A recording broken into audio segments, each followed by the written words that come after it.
Hi friends, welcome to my channel. AP వాతావరణ శాఖ నుంచి వెదర్ రిపోర్ట్ వచ్చింది. ఏపీలో మంగళవారం రోజున ఏ జిల్లాల్లో వర్షాలు కురనున్నాయి, దానికి సంబంధించిన పూర్తి వివరాలు తెలుసుకుందాం. వీడియోని అయితే చివరి వరకు చూడండి. వీడియోలోని ఇన్ఫర్మేషన్ నచ్చినట్లయితే ఛానల్ని సబ్స్క్రైబ్ చేసుకోండి. వీడియో యూస్ఫుల్ అనిపిస్తే కనుక మీ ఫ్రెండ్స్ అండ్ ఫ్యామిలీ మెంబర్స్కి మన వీడియోస్ని షేర్ చేసి నాకు సపోర్ట్ చేయండి.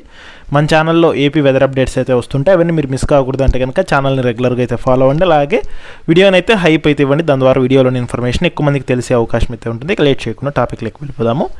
ఏపీలో మంగళవారం రోజున పిడుగులతో కూడిన మోస్తరు నుంచి భారీ వర్షాలు కురిసే అవకాశం ఉన్నట్లు వాతావరణ శాఖ తెలిపింది. ముఖ్యంగా వచ్చే 2-3 రోజులు అయితే కనుక మోస్తరు వర్షాలు కురిసే అవకాశం ఉన్నట్లు వాతావరణ శాఖ అధికారులు అయితే తెలిపారు.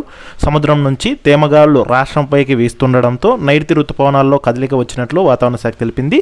ఇక వీటితో పాటుగా క్యుములో నింబస్ మేఘాల కారణంగా కూడా ఏపీలో వర్షాలు కురుస్తున్నట్లయితే తెలిపారు. ఇక అలాగే ఆంధ్రప్రదేశ్ మరియు యానాంలో దిగువటి రూపవర్ణంలో నైరుతి దిశ నుంచి అయితే కనుక గాలులు అయితే వీస్తున్నాయి. వీటన్నిటి ఫలితంగానే తెలుగు రాష్ట్రాల్లో విస్తారంగా వర్షాలు కురుస్తున్నట్లు వాతావరణ శాఖ అధికారులు అంచనా అయితే వేస్తున్నారు.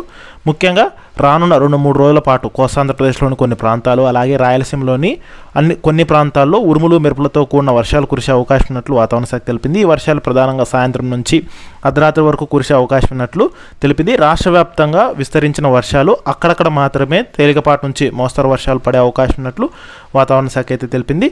ఇక వీటి ఫలితంగా మంగళవారం రోజు చూసుకుంటే విజయనగరం, విశాఖపట్నం, అల్లూరి సీతారామరాజు, అనకాపల్లి జిల్లాల్లో అక్కడక్కడ పిడుగులతో కూడిన మోస్తరు నుంచి భారీ వర్షాలు నమోదయ్యే అవకాశం ఉన్నట్లు వాతావరణ శాఖ అధికారులు అయితే తెలిపారు. ఇక తీరం వెంబడి బలమైన ఈదురుగాలు వీస్తాయని తెలిపారు.